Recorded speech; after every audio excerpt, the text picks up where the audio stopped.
All right, fantastic. All right, well, let's get started then. I appreciate everybody's time today. My name is James Rowe, and I am a member of the ownership team here at Affirmative. And I first want to say that we are very grateful that you have chosen to spend an hour with us today. We'll make sure that we're done when we're supposed to be done. And I hope you find the conversation enlightening and useful. Before I introduce our esteemed panelists, I want to frame up the conversation a little bit. We have been, Affirmative has been in the business of helping our clients maintain compliance with respect to their electronic payments activity for 28 years. I started with the company when I was five, and I'm just kidding. I joined up about 8 years ago or so. I didn't have gray hair when I joined. I do now. I don't know what that means, but and so our focus has really been compliance. We help our clients meet Nacha compliance. We help our clients meet compliance, regulatory compliance, external regulators, internal regulators within the financial institution, internal audit. We provide reporting for board and executive management, and that has been our and still is, I would say, our primary mission is to help our clients stay compliant with respect to their electronic payments. One of the things that and a lot of our webinars over the years and a lot of the content that we've created in an effort to educate the industry has really been focused on this issue of compliance, different aspects of it. And today is, but there's a little bit of a we're gonna shift our focus a little bit away from pure compliance to really revenue growth. And there's an important connection because one of the things we've observed over the years working with our clients is that there are two very critical aspects of compliance, two critical aspects of things they must do in order to remain compliant. These are doing their originator reviews and setting and managing their credit and debit limits. When they do these things, if they do them a certain way, it will inhibit the growth of their business. In other words, they can do that in such a way that it makes it difficult for the bank or credit union to attract and retain good business clients in these two areas of originator review and limit management. And we've seen this consistently when clients come to us over the years. If they approach these two areas in a certain way, and it's fairly common, a manual subjective approach, it often is difficult to scale, and it makes it difficult for the financial institution to provide liquidity to its customers. And it often puts it at a high risk of disappointing those customers and having them leave the bank. And so now the other side of that, which is what we want to focus on today, is if the financial institution makes a few key enhancements to those areas, how they do originator reviews and how they set and manage limits, then it becomes a growth tool for the financial institution. You can provide better service to your corporate clients, and financial institutions generate between 1/3 and 2/3 of their revenue on corporate business clients.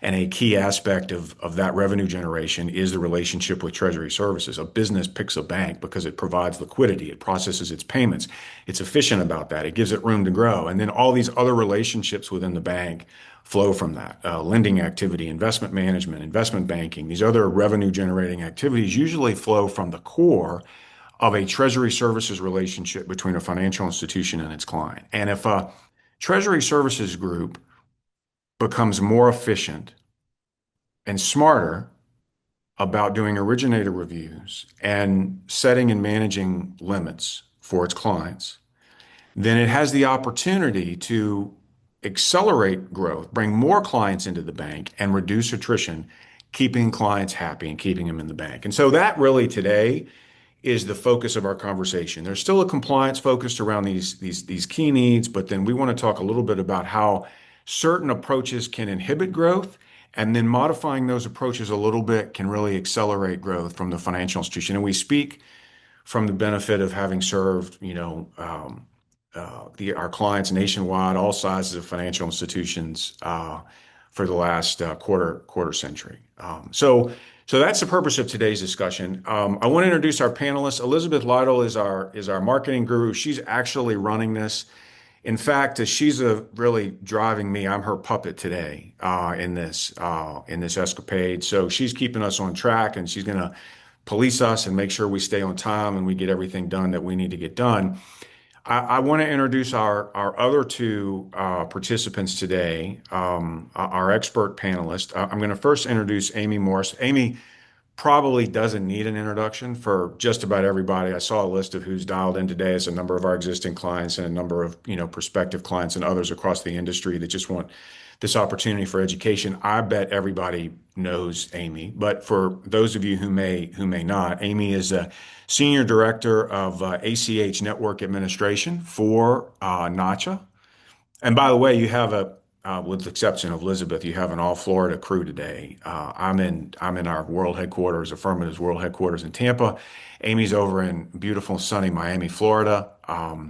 And Scott is in the office. He's next to me here in Tampa as well. Back to Amy's background. Amy focuses on leading and participating in working groups across the payments industry. I bet she's probably worked with many of you over the years. She collaborates with participants on identifying changes to operating rules that increase the efficiency of the system, as well as educational activity, including this event. And she doesn't look like it, but she's been in this business for a while. She's been in this business for 25 years, working for banks and financial services companies. In fact, prior to Nacha, she was with Navy Federal Credit Union, FIS, including I was at FIS for a few years, and we both worked at a company called Certegy, based here in Tampa, St. Pete, many years ago. Some of you may recognize that name. And of course, she spent some time with Visa. So welcome, Amy. Very grateful to have your expertise available to us today as we go through this conversation. Thank you so much. So I also want to briefly introduce Scott. Many of you know Scott from our prior education sessions like these. Scott is Affirmative's CIO. But the man wears many hats, too many hats to mention, probably on one call in an hour. But he runs our data information security area. He is a key participant in our product development efforts. He does client support, and if you're lucky, he's the one that demos the system for you if you're looking to join forces with Affirmative. So we appreciate that. He's been with us for 15 years, and I'm very proud and honored to know him, mostly because he's a U.S. Marine Corps veteran, served with distinction in Operation Iraqi Freedom, leading an amphibious assault vehicle command, the experience of which I'm sure benefits him on a daily basis in the wild and woolly world of electronic payments. So welcome, Scott. Glad to have you with us today. Thanks. Good afternoon, everyone. So let's go to the agenda, Elizabeth, if you don't mind. So this is what we're going to cover. We're going to talk, focus in on some areas of financial institutions today, the current state, where when we have new clients or others we meet in the industry that have manual, subjective approaches to originator reviews and limit management. We're going to talk a little bit about what that looks like. We're going to talk a little bit about how those approaches, constrain a financial institution's ability to attract and retain new business. We're then going to talk a little bit about what an automated, data-driven approach it looks like, and this is the transformation case that a lot of our clients go through. And ours isn't the only approach, but our mission today is really to educate on what the possibilities are and from our own experience, and then talk a little bit about how financial institutions put it into practice and what could be gained from that. And if time permits, and there's a Q&A box on there if you want to enter a question in. Time permitting, we'll do some questions at the end, and if not, we'll be sure to follow up and address your question. So that's that's the agenda for today. Elizabeth, if you wouldn't mind. So I want to bring in for this both Scott and Amy. I want to maybe ask Scott. This is like our view when and Scott deals with a lot of our clients when they're either looking for a new solution, looking for a transformation, or have just signed up with us. What do you see, Scott, in these areas when a client comes to us in terms of how their approach looks to managing compliance in general, but specifically related to these particular areas on the slide? Yeah, a lot of financial institutions, when we're talking to them, to speak to that first point about the processes being manual, it is typically that, right? Like it will rely heavily on the individuals in the seats performing very specific actions. And as I'm sure many of you have experienced, that process seems to constantly be in flux. It's very common for me to talk to a financial institution and like, we'll work together, document what's your process for doing, say, a review, come back 3 months later and the whole process has changed. So constantly documenting, constantly being updated, and with each update, though, it still seems to be a manual process. And I think one of those reasons why that is so manual is to that second point, data is often spread across multiple systems. We talk to a lot of financial institutions. Check is in one area, ACH is in one area, Wire lives in a different system. Even if it's all under Treasury Services, they're all disparate programs with their own set of rules, their own set of, you know, uh, risk procedures, and all different systems to access that data. And then to speak to that third point, right? It all depends on who's looking at that data and driving what decisions are being made. Yeah, I think that one, and I'm going to ask Amy for her experience in this area in a second, but I think on that third one, a key point is that there's really no single view of risk. Like, how do we assess an originator's risk? What does risk mean, right? I think that it's a very common finding on our part. There's no sort of standard value of what represents risk across the financial institution. And then the data piece, probably the 80% of the value that we create or we see in a relationship is just getting the data organized. Even within the ACH data, between the off us transactions, the on us transactions, separating the offsets, getting limit data in there, grouping originators, and there's all sorts of data that has to be brought together in one place to be able to make a holistic decision about an originator when you're doing an originator review or you're setting and managing limits. Amy, I'm interested in your perspective on your travels across the industry. What do you see in terms of how clients are set up typically? That may represent an area for improvement. Yeah. So I absolutely agree with the points that here are on the slide.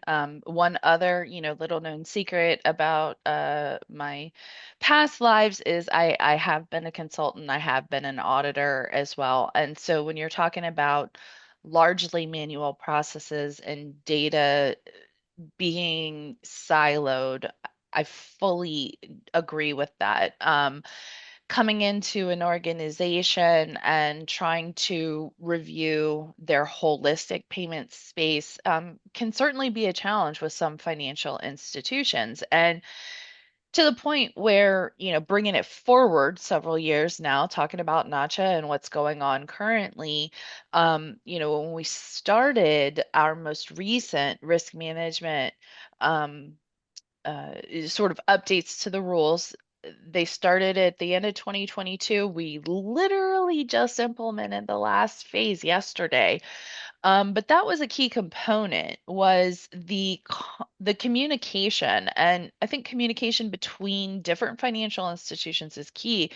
But we also, in talking with folks, recognize that there are significant silos and barriers even within the same financial institution um, where that information sharing of patterns that are being recognized, and again, sort of this ability to understand your customer continues to be siloed. And so that's really something that we have focused on over the last couple of years. And those risk decisions, again, they do for sure depend on who's looking. There are different goals um, depending whether you are in a sales position, you're in a compliance position, etc. But there are absolutely ways that I think we're going to talk more about today that those things can be brought together, and just that communication between either the systems, the parties, or the data that they are looking at really can help build a better program through that holistic view. Yeah, and one as I've seen the sort of the nature of Notch's evolution in governance and rulemaking over the years, particularly with the Notch 26 changes. There's been an increase in focus on making risk-based decisions about Exactly. transactions and originators, and it really is it's really difficult to make an empirical or objective Right. risk-based decision about an originator or transaction if you're not able to aggregate data and somehow statistically or methodically quantify what the risk is.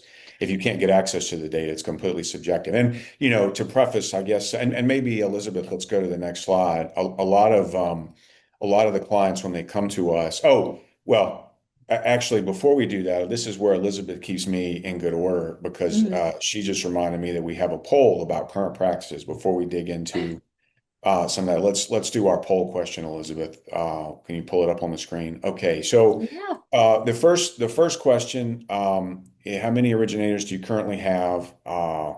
And the second is, what are your growth plans for the next few years? And I think this helps frame the conversation because a lot of times if you have certain practices, growth becomes very difficult, right? Mhm. And if you're at a certain plateau today, it's difficult to add new originators in unless you make the process for managing compliance overall, but specifically originator reviews and limit management more efficient. So take a minute if you would, and fill out those, and then we'll look at the results for everybody. Yeah, and James, just as folks are finishing up their responses, again, 100% agree with you. While Notch's role in the industry is to provide broad education, but we are the rule-making body for ACH specifically, and so our rules are focused in that manner. But 100% agree with your point to where the rules require now that everybody start to look at what is normal or expected activity with the goal of being able to identify potentially what is abnormal activity. There really is no way to do that unless you are taking a holistic view of your customer, both from the sending out, the origination side, as well as the receiving, and getting a good understanding of your customer across all of those platforms. Yeah, it's good. We'll follow up on that in a minute. Let's take a look at the results here. So it looks like a pretty even distribution across the audience participation. Between no originator activity and a spread. Well, I think this is a pretty even distribution. Very interesting. Can you show the next one, Elizabeth?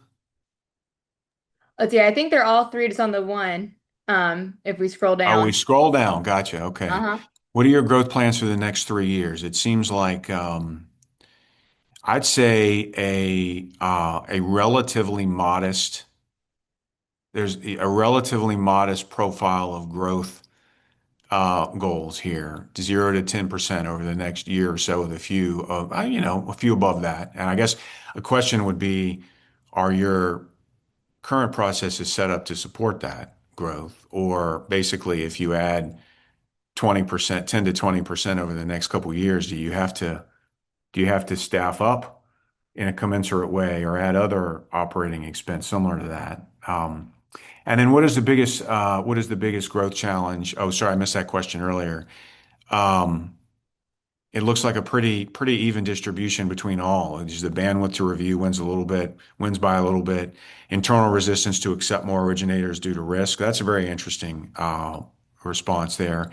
The bandwidth to onboard, which is sort of related to me to, the bandwidth to review. And then this interesting one, customer demand. Like I would pull the thread on that one a little bit relative to our growth story to say, we find a lot of financial institutions have a very similar and reasonably conservative approach to managing their originators, to managing limits, to setting reserve requirements, hold periods, things of that nature. And our motivation in this conversation is to help the industry develop an understanding that if you were to identify more accurately using the tools that we mentioned earlier, they bringing the data together, having a more empirical approach to assessing risk, the risk of your clients, you could be in a position to treat your clients, your low risk clients, more favorably,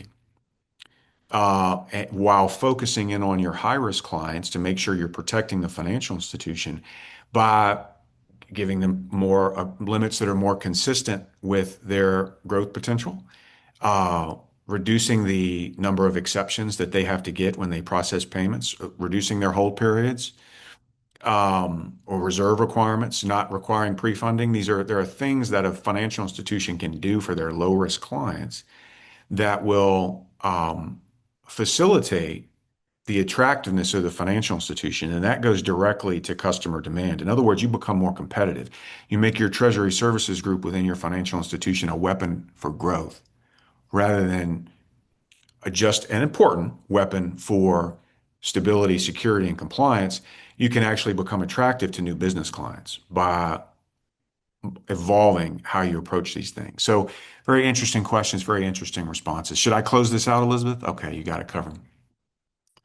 Okay, if we could, let's dive in on. So there are two areas. We set the stage with respect to manual reviews, disparate data, no common framework for assessing risk. And on that point, I wanted to say a lot of clients that we work with, when they do originator reviews, whether it's a new client coming into the bank, new Treasury Services client, or an existing client, they often don't use much data relative to that client's actual activity with the financial institution.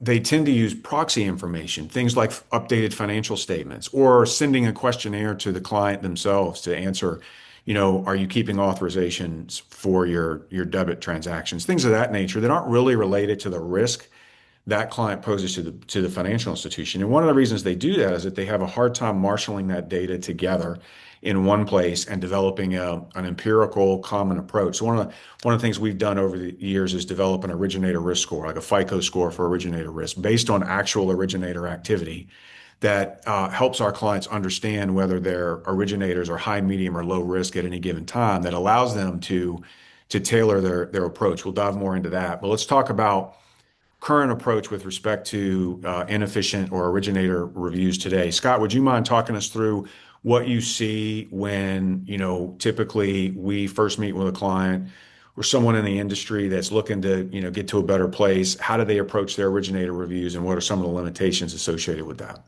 Yeah, it's a lot of what you're talking about, James. We'll have a financial institution come in. In the, let's say, worst case scenario, they're not doing any kind of risk rating, right? Because they haven't developed any kind of method. So in those cases, they truly are treating everyone the same. Everyone's subject to the same set of rules as you were outlining. Either everyone's credits are pre-funded or everyone has the same amount of a reserve account, because they just haven't developed or matured to a point yet where they're segmenting their customers. Or in the next step, usually is they are segmenting, but as you kind of pointed out, it's kind of arbitrary, right? Like they'll pull a Dun and Bradstreet report, or they'll look at their credit score, or they'll solely rely on that questionnaire, saying like, oh, they don't have any returns, or their return rates are low, and they answer that they keep their authorizations. So we said they were low risk. They'll do that. They'll set that usually at the time of onboarding, and then hopefully get around to reviewing it when the periodic review comes up for that customer. And Amy, it's important, like I mentioned earlier, these are two areas of compliance and risk management that are required by NACHA and very important from a risk management perspective.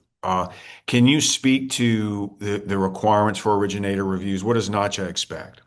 Sure. So long time requirement under the Nacha operating rules that what we call ODFIs, originating depository financial institutions, are setting appropriate exposure limits, are also, in addition to just the legal stuff of what everybody's required to do, that they're also um, managing those exposure limits. They're also setting any other kinds of limitations on the types of activity that a party should or should not be able to originate, and that it is an ongoing process. So, under the Nacha operating rules, we do have requirements for certain participants for annual audits, annual risk assessments, our new risk management rules that require risk-based processes and procedures have a very or I should say minimum update requirement of annually. Um, but I think that again, it is important to understand that we have to sort of look at how things it's not a one size fits all. So, based on all the information you've heard from, James and Scott, there's also been ongoing conversations, with different committees around NACHA, our risk management advisory group, some of our payments associations, really looking at how that risk rating can drive effective information for those financial institutions or third party senders to say, based on this risk rating, let's talk about making sure that we're updating these things in a more frequent basis. All of this really does, everything we're talking about today really is a good example of just the ACH network in and of itself. We have to foster growth. We have to foster innovation. And we also do that simultaneously with dealing with the risk. One good example of a new rule that I think illustrates this perfectly is that we just announced that next year we're raising the same day ACH transaction limit up to $10 million. Does that mean that everybody out there should be able to originate $10 million transactions willy-nilly? No, it doesn't. But it means that we know for sure there are folks that absolutely should be trusted with that. And we also, again, have rules as our, we're going to get a little bit more into this, but we also monitor on the return side. Our risk management return threshold rules are set based on like what you're seeing here on the screen, the fact that it really is a very small percentage of performers that impact that. And so those thresholds are set to be able to allow for ODFIs and third-party senders to be able to really analyze that information to identify truly, who are the higher risk participants in that way. Yeah, I think, and this statistic is a very, and we find this, I mean, it varies by a little bit, but not by much consistently. There is a very small number of originators that are responsible for Mhm. the overwhelming majority of unauthorized activity. It is, I mean, with very little variation, typically 1% of the originators are responsible for virtually all of the unauthorized activity. Yet financial institutions today tend to take the same approach for originator reviews for everybody. And that is a problem. It limits growth because you got to do the same thing for a bunch of people instead of focusing in on the high risk ones. Mhm. And it prevents growth because you're being more conservative and you're not able to say, hey, this guy's low risk. This business is low risk. I can afford to increase their limits. I can afford to not make them pre-fund. I can afford to do these other things that make them more attracted to my Treasury Services offerings because I know that they're low risk while I have the high risk. This is the whole nature of what we think is a big opportunity. It isn't just a defensive move for financial institutions. It can also be an offensive move in terms of growing revenue and creating more value for the financial institution and the industry in general. Um, let's go to the next slide, Elizabeth, and focus in just for a second on static limit management. So we talked about originator reviews. The other area where we typically see a lot of sort of manual process because of all the disparate data sources and the lack of a standard of risk management within the financial institution is in this area of limit management. Scott, would you mind talking to this a little bit and setting the stage? Yeah, so again, through our conversations with our customers, just discussing like how limits are set, there and really across the industry, in my experience, there is no standard, right? We all have a standard way that we measure return rates, and then we all can agree on it, right? Like there's two methods to choose from. You count your debits and you count your returns. You divide over a 60-day period, and we come to some kind of consensus, and that way we're measuring all the same. It's not that way with limits. When a customer comes in, we say, well, what debit or credit limit should we set to this customer? There is no standard answer. And a lot of the time, there are common themes, right? We'll say, what did they have at their last financial institution? And that's what we'll give them. Or, what was the highest day they had last year? Okay, well, we don't want to have any exceptions, so that's the value we use. But there's very rarely is it set based on usage metrics. It's more of I've got a gut feeling about this, and then we go with our gut. And a lot of people who work in this industry, they've been there a long time. It's not necessarily that those gut feelings are even wrong, but they're very hard to defend. Why does this customer have $1 million, debit limit? It just felt right. That's just not a good feeling, as a method of setting someone's limit. Yeah, Amy, I'd be interested in your perspective on how financial institutions, address this limit issue.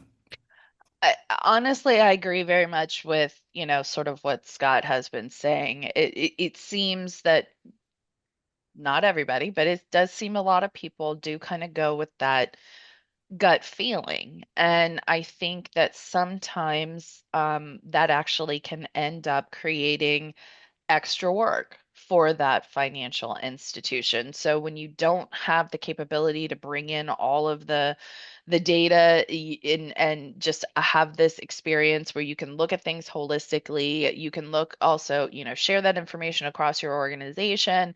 You kind of go with these gut feelings of, well, this is what we typically do. And then what I'm hearing from financial institutions is, well, now I'm spending a lot of time in manual review, and that's not what we as Nacha want to hear because, again, our goal is to, we're starting this year, we're trying to, continue to build to, right along with what you're saying is to try to help financial institutions understand what makes sense for those specific clients because Mhm. it benefits you on a lot of different levels. You're able to better serve your customer, but you're also not spending as much time in dealing with some of this manual review stuff because you have an arbitrary limit based on a gut feeling, or this is what I do for these certain folks.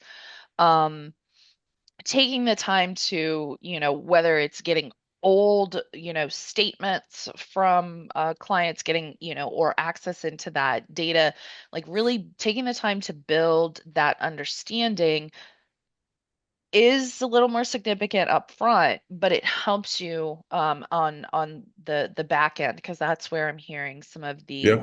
the complaints of, well, I thought I did this right, but now I'm spending all kinds of time, looking at exceptions, and so that should be a key factor. Yeah, makes sense. And I want to like these. There are a couple of statistics that we find, and it's but because financial institutions tend to take a very uniform set and forget approach to limit assignment. That isn't, it really, it's a lot of times it's not informed on the front end of what the actual risk of the client is. You'll either the salesperson in the branch will ask the client what they need, or there'll be some other, but it doesn't account for the growth and the evolution of the client over time. Tends to be a very uniform approach to setting limits. What ends up happening is the financial institution uses a lot of time to do these exception reviews, as you mentioned, and they tend not to be allocated optimally. And what I mean is that what we find is that because of how limits are set and managed, a large percentage of very low risk clients are inconvenienced by limit exceptions every month. The financial institution may do dozens or even hundreds of limit reviews a month based on how they've set things. Um, Too many of those reviews are tripped or focused on very low risk clients, and not enough of those that review time. Like you sort of set this budget, here's the reviews I want to do. Don't you want to focus that time on your high risk clients? Why would you focus that time and inconvenience low risk clients? And there's another aspect of that. This middle bullet point under the 20%. Because of the uniform way of setting limits, it ends up this small number of high risk clients in the financial institution actually end up having far greater limits than they actually need because of their risk. If you can tailor those limits by risk, you can provide that growth runway for your low risk clients, and you can effectively govern your high risk clients. And so you're reducing the exposure of the FI in total, but you're actually giving low risk clients the room they need to grow their business, which is going to make them more attractive to you and bring more of them into the bank. So there's a lot of benefits from a risk management perspective and from a growth perspective in tailoring the approach to how you assess originator risk and then how you manage limits. And we're going to do a poll, and then we're going to talk a little bit about a proposed or a potential future state, how you can evolve these two areas to become more competitive. So if you could want to pull that poll up, Elizabeth. Yeah, absolutely. And real quickly, while I'm launching the poll, we did get a pretty interesting question that I just want to ask for Amy. So while I'm launching this, it says, if pre-funding is required for all originators, would they still need to have exposure limits as per NACHA rules? Yes, because actually pre-funding is not something that is set under the NACHA rules. That is something that happens in the industry as a result of risk management.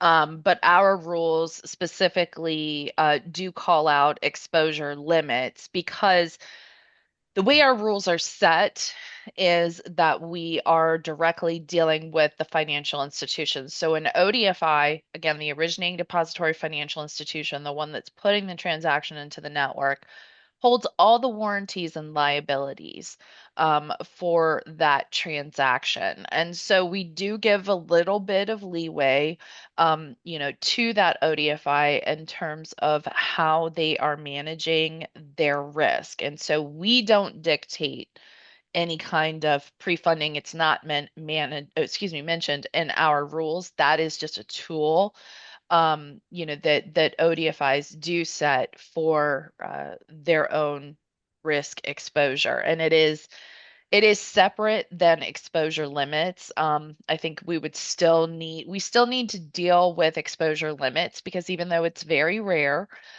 we still need to also think about systemic risk, right? So what would be the fallout if, unfortunately, an organization ended up closing down shop before the end of the day?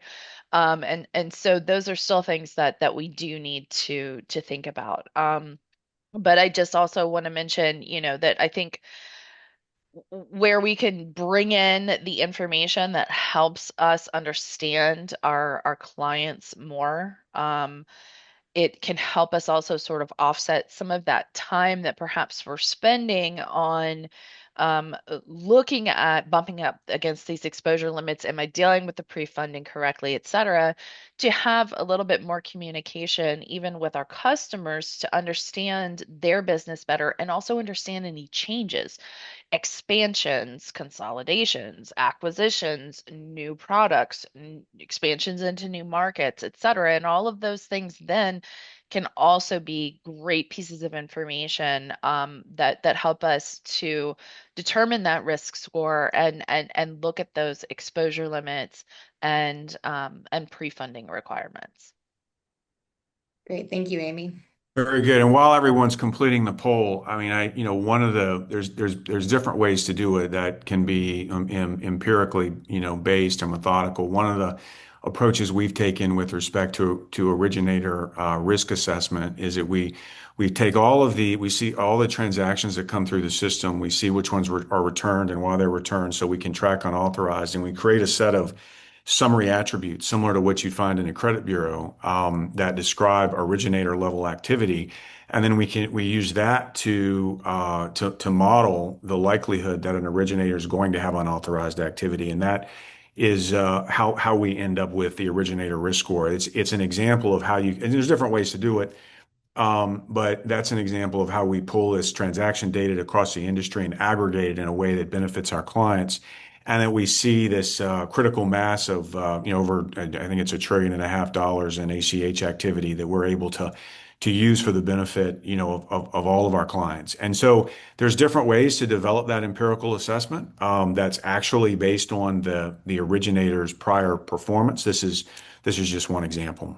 In the poll, you want to pull up the answers to the poll. So how accurate do you feel your limits are set?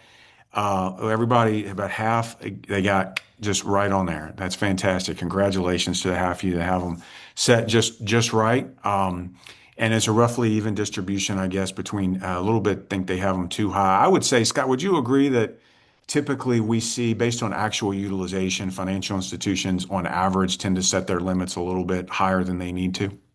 Yeah, overall, based off of needs, it's usually set a little bit too high. Yeah, because when we go through this transformation with clients, a lot of times we find that they can reallocate the limits so that they're focusing more of their time on the high risk customers and less on the low risk customers. But overall, we find that they decrease their overall exposure unused limit across the board by 10 to 15%, which would suggest that they're setting them a little bit too high to begin with. Let's look at the number two. If you wouldn't mind scrolling down, Elizabeth, I'd be grateful. Who ultimately sets the limits at your FI? Oh no, I guess I can do that. Treasury sales, that's interesting. So about half the time the sales group is setting the limits. And then I guess a question that flows from that is, how often do you review limits? And it looks like most review it on an annual basis. I guess there should be this mechanism within the financial institution. You want to bring the client in, you want to set a limit, based on what that client needs or believes they need to make them happy. But then you also want to have a mechanism on the back end to accurately assess risk and adjust those limits based on risk and actual utilization. Any thoughts about these answers, these poll answers, Amy or Scott? I will just mention again that that is actually a very current conversation going on in RMAG in terms of how often you review the limits. I think annual has sort of become the default because we look at audits annually, we look at risk assessments annually. But I think there really has been some great conversation between the payments associations and their clients and ongoing in just the different risk circles about how that understanding of the risk profile could then kick off more frequent limit reviews. But then there's also, let's have the conversation of how do we make that not so onerous, right? Yeah. Like it's something that can be done without being such a drain. Yeah. And I guess that probably gets us to our next slide, Elizabeth, if you don't mind. Like from our perspective, one of the ways in which an FI can approach management is less of a either static or periodic and more of a continuous approach. In other words, you want to stay on top of whether your clients are growing or contracting, how their needs are evolving against your risk assessment of that client. You can do that on a continuous basis if you like, right? So one of the areas that we've been working on, and this is actually going to be the topic of our next webinar, currently is an auto limit recommendation engine that tracks actual utilization and then provides a buffer to that based on the risk of the client, but it's updated on a monthly basis. So if your clients are growing, you can get in front of that if they're low risk clients and more proactively adjust their limits rather than having it be static for all clients once a month, once a quarter, once a year. You can do it on a more continuous basis. Scott, could you talk a little bit about some of the other areas that FIs could potentially innovate to get a little bit less subjective, less manual in originator reviews and in limit management. Yeah, it's the four areas here. It's the behavioral risk scoring. As we said, we've gone through this effort with most, if not all of our clients to help them. It can be done internally. There's challenges to it, but to say we want to segment this originator base. We want to put them into broad groupings, high risk, medium risk, low risk, and then the point that Amy and James have been making, you don't want to treat them all the same, especially if we're saying, well, we're doing annual reviews on all customers because it is an onerous process because we've developed one type of review, and that's the type for the high risk because we have some, and that's the review that everyone goes through. And I think what we're saying here is like, put your high risk customers through the onerous review. They need it. Put your low risk customers through a less stringent review. You still need to do the review, but it doesn't need to cover the same criteria. Maybe when we get to it, Amy could discuss a little bit. Someone had asked a question around that. Just kind of some of the items that you might review and some of the differences you might see on a high risk versus a low risk customer. So that segmentation is very important. Again, you don't want to do it based off your gut feeling. You want to have a mathematical way of coming to that, so it's very defensible. This is why the customer is low risk versus high risk. That limit utilization tracking to say not only like your core is probably very good at telling you whether your customer went over limits today, right? It'll stop the file or it'll send you a notification. Maybe you have to do a temporary limit increase to get the file out. But in my experience, the cores pretty much aren't good at tracking that over time. Today's a new day, and I'll send you a new set of alerts. But if you were to ask the question like, well, how many times over the last 90 days has this customer gone over their limit? It's not as good at that. So having some other way than just maybe your core to say, how often is this customer going over? Or in the other scenario, right? And that's the one that core is never going to catch is like, well, how much of this, the limit that we've given the customer, aren't they taking? If they're only using 20% of their limit every day, they're way over provisioned and you've opened up more exposure than you need. So being able to track that over time is very important. And that creates that risk visibility. You want to put that into an easy to consume format. So if ACH operations is tracking limits, utilizations, and tracking overages, but it's Treasury Sales who's making the decisions, that team needs to be able to give Treasury Sales that data in a way they can see it and then they can understand it, right? Because they're not in the operation systems every day. They don't know those screens. They don't know that system. So make their decision easy for them by doing a little bit of the prep work. And then, that holy grail area we've been talking about, that unified data. We're focusing on ACH, but if we can get the wire, we can get the check, if we can present that all as one unified view, that's going to make their job, the easiest it can be for them to say, I understand the customer's relationship. I understand what they're doing on their payment rails, so I can make the best decision possible for the institution. Yeah, I guess the way that I would frame that is if you can get your data organized in such a way that allows you to have one commonly accepted uh, metric of originator risk, like whether it's our originator risk score or some other empirically derived approach, then you can tailor your originator reviews and also your limits by risk, which provides lots of opportunity to help grow the low risk originators, appropriately treat them, and bring more of those into the financial institution and reduce the attrition of those that would otherwise leave because they're hitting exceptions or having other inconvenience that they don't deserve, while protecting yourself against the very small number of high risk originators in the FI. And a lot of that is enabled by how the data are managed. Amy, any thoughts about how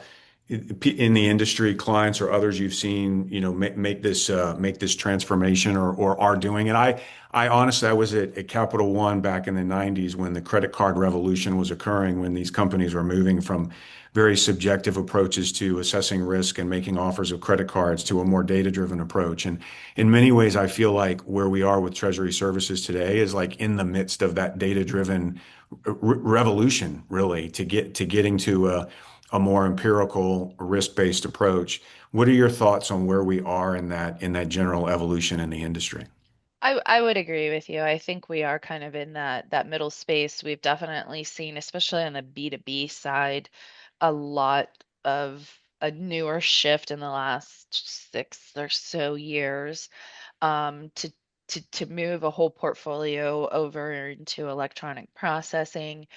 And I think that there are still what, so I don't want to be seen as saying things out of both sides of my mouth, but I do want to say that there are definite benefits from learning from things, done in Bradstreet, et cetera, like understanding the business that your customer is in, taking in the information. And I don't know that a lot of people are doing this, but having the ability to take in information, um, from the customer's prior activity, to be able, again, to create this holistic view and understanding of the risks. And I also think one of the benefits of third parties, you've mentioned things like return analysis and stuff like that. One of the benefits of third parties is that they're at a little bit of a higher level and have the capability to,